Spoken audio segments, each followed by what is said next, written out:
నమస్తే ఓరగల్లు 9 నేషనల్ టీవీకి స్వాగతం. మూసీ ప్రక్షాళనపై విపక్షాలు రాదంతం చేస్తున్నాయని మంత్రి శ్రీధర్ బాబు ఫైర్ అయ్యారు. మూసీ రివర్ ఫ్రంట్ కార్పొరేషన్ ఏర్పాటు చేసిందని బీఆర్ఎస్ ప్రభుత్వమేనని చెప్పారు.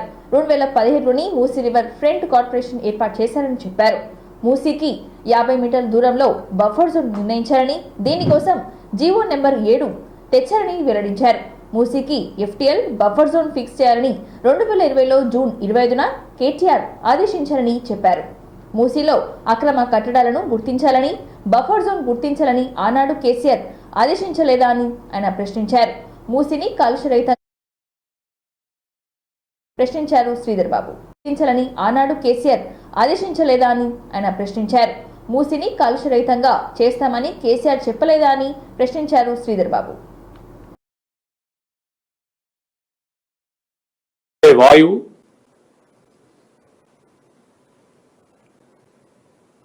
వికారాబాద్ నుంచి మొదలు పెట్టుకుంటే నల్గొండ, హైదరాబాదు, సికింద్రాబాదు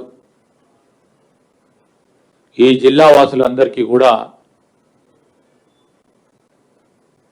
ఈ రెంట్ విషయంలో ఒక ఆలోచనమైన నిర్ణయం తీసుకొని గత ప్రభుత్వం చేపట్టిన ప్రత్యేకించి టిఆర్ఎస్ నదికి సంబంధించి లెక్కలు తీయాలి. మున్సిపల్ అటెండ్ అయిన 2020లో వీటిపైన ఉన్న నిర్మాణాలన్నిటిని కూడా కూల్చేయాలని చెప్పారు.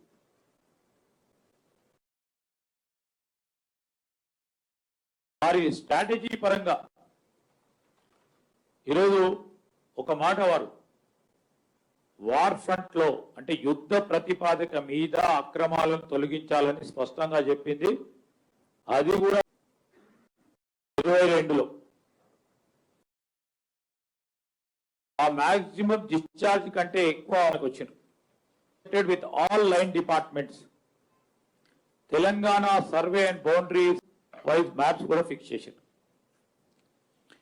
ఇవన్నీ స్పష్టంగా వారు ఏ విధంగానైతే వారి ఆలోచన చాలా సందర్భాల్లో యుద్ధ ప్రతిపాదిక మీద అక్రమ కట్టడాలను తీసివేయాలని ఆలోచన చేసి ఆలోచన క్రమంలో వారు అనేక సందర్భాల్లో వారు చెప్పి వివిధ మీటింగ్స్ ద్వారా ఈ మూసీ రివర్ ఫ్రంట్ కు సంబంధించిన అంశాలు కానీ బురద జల్లే కార్యక్రమం పెట్టే ప్రయత్నం చేయదు. ఒక పక్షాన అభివృద్ధి చేయాలనే అంశంతో ఒక మార్పు చూపెట్టాలి అన్నారు.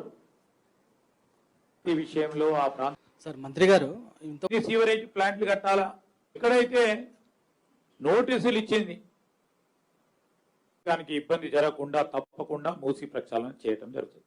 సార్ ఇప్పుడు టీఆర్ఎస్ ఎమ్మెల్సీ కవిత గచ్చిబౌలి ఏఐజీ ఆసుపత్రిలో చేరారు. ఢిల్లీ లిక్కర్ కుంభకోణం కేసు సుదీర్ఘ కాలం పాటు తిహార్ జైల్లో ఉన్న సమయంలో ఆమె అనారోగ్య సమస్యలను ఎదుర్కొన్నారు. గైనిక్ సమస్యలు, తీవ్రమైన జ్వరంతో అనేకసార్లు ఇబ్బంది పడ్డారు. ఆ సమయంలో ఢిల్లీ ఎయిమ్స్ లో వైద్య పరీక్షలు నిర్వహించారు. ప్రస్తుతం బెయిల్ పై విడుదలైన కవిత ఆరోగ్య పరీక్షలు నిమిత్తం గచ్చిబౌలి ఏఐజీ హాస్పిటల్కి మంగళవారం వెళ్లారు. సాయంత్రానికి కవితకు వైద్య పరీక్షలు పూర్తయిన తర్వాత వెంటనే డిశ్చార్జ్ అయ్యే అవకాశం ఉందని తెలుస్తుంది.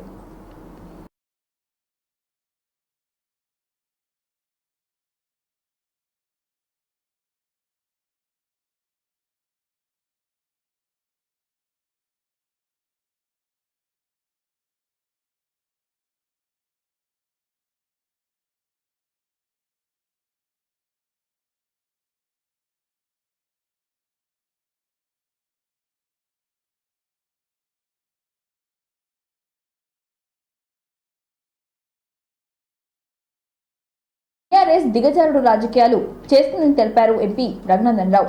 కొండ సురేఖపై ట్రోలింగ్ చేసింది బీఆర్ఎస్ నేతలేనని ఆరోపించారు. బీఆర్ఎస్ నుంచి డబ్బులు తీసుకున్న వాళ్లే ట్రోలింగ్ చేస్తున్నారని మండిపడ్డారు. తప్పుడు కామెంట్స్ చేసినా ఏ ఒక్కరిని వదిలిపెట్టదని తెలిపారు. 24 గంటల్లో చర్యలు తీసుకోవాలని అన్నారు రఘునందన్ రావు. బీఆర్ఎస్ నేతలు సంస్కారరహితంగా ప్రవర్తిస్తున్నారని మండిపడ్డారు. బీఆర్ఎస్ మహిళలను గౌరవించే సంస్కృతి లేదని, బీఆర్ఎస్ కు మహిళలంటే కేవలం కవిత ఒక్కరేనా అని ప్రశ్నించారు. కొండ సురేఖపై ట్రోలింగ్ కు హరీష్ రావు కేటీఆర్ బాధ్యత వహించాలని తెలిపారు. తన వల్ల కొండ సురేఖకు ఇబ్బంది అయితే క్షమించాలని కోరారు. కొండ సురేఖకు కలిగిన అసౌకర్యానికి చింతిస్తున్నానని తెలిపారు. వెంటనే మీరు కంట్రోల్ చేయాలని చెప్పి ఈ సందర్భంగా కేటీఆర్ గారికి చెప్తూ హరీష్ రావు గారికి నా సూచన. మొదటిసారి వాడు దుబ్బాకకు రావడం జరిగింది. సభ్యుడిగా నేను దేశ ప్రధానికి వేసింది కూడా నూలు పోగులు, ఇట్లాంటి సేమ్ కొండ సురేఖ గారికి వేసినటువంటి నూలు పోగుల దండనే వేసి చేనేత కార్మికుల సమస్య ఇన్ఛార్జి మంత్రి హోదాలో శ్రీమతి కొండా సురేఖ గారు దుబ్బాక శాసనసభ నియోజకవర్గానికి నేను ఎంపీగా గెలిచిన తర్వాత వారు మంత్రి అయిన తర్వాత మొట్టమొదటిసారి వస్తుంటే అక్క వేయొచ్చా అని అడిగి, అక్క మీ సామాజిక వర్గానికి సంబంధించినటువంటి సమస్యలు, నేతన్నల సమస్యలు, ఆ కుటుంబంలో నుంచి వచ్చినటువంటి అక్కవు కాబట్టి దయచేసి మా దుబ్బాక నేతన్నల సమస్యలు పరిష్కారం చేయక అని అడిగి ఒక అక్కకు తమ్ముడిగా వారికి నేను ఈ నూలు పోగుల దండేస్తే దానికి కూడా ఇంత సంస్కార విహీనంగా మాట్లాడుతూ నోటికి వచ్చినటువంటి మాటలు పెడుతూ ఇష్టారాజ్యంగా బిహేవ్ చేయడం అనేది బాధాకరం. ఒక సోదరిగా వారికి జరిగినటువంటి ఇబ్బందికరమైనటువంటి పరిస్థితుల పట్ల 100% విచారం వ్యక్తం చేస్తూ తమ్ముడిగా తప్పకుండా మీకు జరిగినటువంటి అన్యాయం పట్ల ఒక వకీలుగా 100% మీ తరఫున నిలబడతాను. ఇది హరీష్ రావు గారు చేతులు తెలుసుకోవడం. మేము జీతం ఇస్తలేమో అని చెప్పుండ్రి, ఈ ఫేస్బుక్ పేజీ మాది కాదు లేదా ఈ ట్విట్టర్ అకౌంట్ మాది కాదు అని చెప్పండి. ఈ తల్లిని మీరు ఇష్టారాజ్యంగా పాలన చేస్తున్నటువంటి వ్యక్తుల్ని ఎంకరకు వస్తే ఈ రోజు కూడా మొట్టమొదటిసారి జిల్లా ఇన్ఛార్జి మంత్రి హోదాలో శ్రీమతి కొండా సురేఖ గారు జిల్లాకు వస్తే నేను స్వాగతం పలకడానికి అని చెప్పి వారి సామాజిక వర్గానికి సంబంధించి సమస్యల హారాన్ని వారి మెడలో వేస్తే ఇంత కుత్సితమైనటువంటి మనస్తత్వంతో, ఇంత చిల్లరమైనటువంటి ఉద్దేశంతో, దీంట్లో ఎక్కడ కూడా తప్పుడు స్కోప్ లేకుండా ఇచ్చినటువంటి దీన్ని ఇంత దుర్మార్గంగా ప్రచారం చేస్తున్నటువంటి వాళ్ళకి ఒకసారి దయచేసి నేను టీఆర్ఎస్ పార్టీకి, కేటీఆర్కు, హరీష్కి మళ్ళీ చెప్తా ఉన్నాను. మీరు కింద పెట్టినటువంటి కామెంట్స్ చూస్తే ఇందులో రకరకాల కేసీఆర్ ఫ్యాన్, మోహన కృష్ణ, సౌత్ పా, తాళ్లపల్లి, ఇట్లా మీరు పెట్టినటువంటి కామెంట్స్ అన్ని చూస్తే సభ్య సమాజం సిగ్గుతో తలదించుకునేలాంటి కామెంట్స్ పెట్టినారు. కాబట్టి దయచేసి ఇట్లాంటి వాళ్ళని మీరు నియంత్రించకపోతే తప్పకుండా చట్ట ప్రకారం ప్రతి ఒక్కరి మీద కేసులు పెడతాం. దుబ్బాకలో పెడతాం, సిద్దిపేటలో పెడతాం, మెదక్లో పెడతాం, హైదరాబాద్లో కూడా కేసులు పెట్టిస్తాం. ఖచ్చితంగా కామెంట్స్ పెట్టిన దగ్గర హరీష్ రావు గారి ఫోటో ఉన్నా, కేసీఆర్ గారి ఫోటో ఉన్నా, ఇంకెవరి ఫోటో ఉన్నా, ఇంత దిగజారి మీ బొమ్మల్ని వాడుకుంటున్నప్పుడు మీకు కంట్రోల్ చేయడం చేత కాకపోతే తప్పకుండా మేము కంట్రోల్ చేస్తాం. అందరి మీద కూడా మా పార్టీ నాయకులు, కార్యకర్తలు ఎవరెవరైతే కింద రాంగ్ కామెంట్స్ పెట్టి వాళ్ళ ఫేస్ ఐడీలు దాచిపెట్టుకొని తప్పుడు పనులు చేస్తా ఉన్నారో మీరు వస్తే కూడా శాసిక స్థితిని చూస్తే వెంటనే మహిళల్ని గౌరవించే సమితి కొండా సురేఖ గారు కలిగినట్టు ఏంటంటే సిరిసిల్లలో మెజారిటీ ఓట్లు నేతలే ఉంటాయి. దుబ్బాక, సిరిసిల్ల ఈ ప్రాంతం అంతా 5 పార్క్ లో బీజేపీ చేపట్టిన 24 గంటల రైతు హామీల సాధన దీక్ష ముగిసింది. సోమవారం రాత్రి దీక్ష శిబిరంలోనే నిద్రపోయిన బీజేపీ నేతలు తిరిగి మంగళవారం ఉదయం దీక్ష ప్రారంభించారు. 24 గంటల పాటు సాగిన దీక్షలో పాల్గొన్న బీజేపీ కీలక నేతలు ప్రభుత్వ తీరును ఎండగట్టారు. ఈ క్రమంలో బీజేపీ ఎంపీ ధర్మపురి అరవింద్ ప్రభుత్వాన్ని ఉద్దేశించి ఘాటైన వ్యాఖ్యలు చేశారు. వ్యవసాయ శాఖ మంత్రికి వయసు అయిపోయిందని, ప్రభుత్వాన్ని మేలగొలిపేలా దీక్ష సాగిందని అన్నారు. కాంగ్రెస్ హయాంలో గిట్టుబాటు ధర ఎంత ఉన్నాయో మోడీ హయాంలో గిట్టుబాటు ధర ఎలా పెరిగాయో కనిపించడం లేదని ప్రశ్నించారు. కాంగ్రెస్ ఇచ్చిన వాగ్దానాలు పచ్చి మోసాలుగా మిగిలిపోయాయని, ఈ దీక్షలు ప్రతి జిల్లాకు వర్తించాలని పిలుపునిచ్చారు.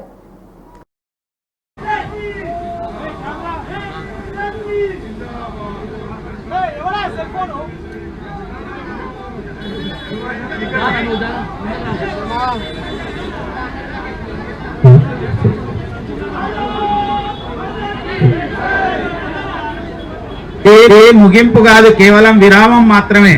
ఇలాంటి ఉద్యమంలో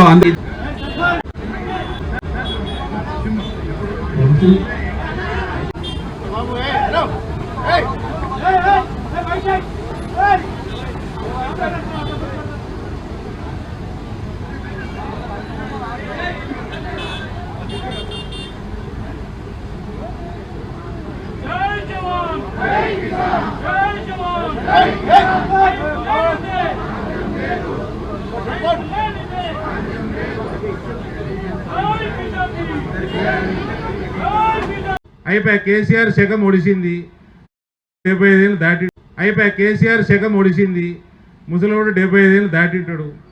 నెక్స్ట్ ఎలక్షన్కి 80 అవుతాయి, ఉంటాడో పిక్తాడో తెలియదు. పోరగాళ్ళు నడుపుతారు పార్టీ. ఈ పోరగాళ్ళకు కూడా నోటేస్తారా అండి? కూడా నోటేస్తాడా? మీడియా కింద మీద పడితే వేస్తారా అనుకున్నా? ఓట్లు వేయరు.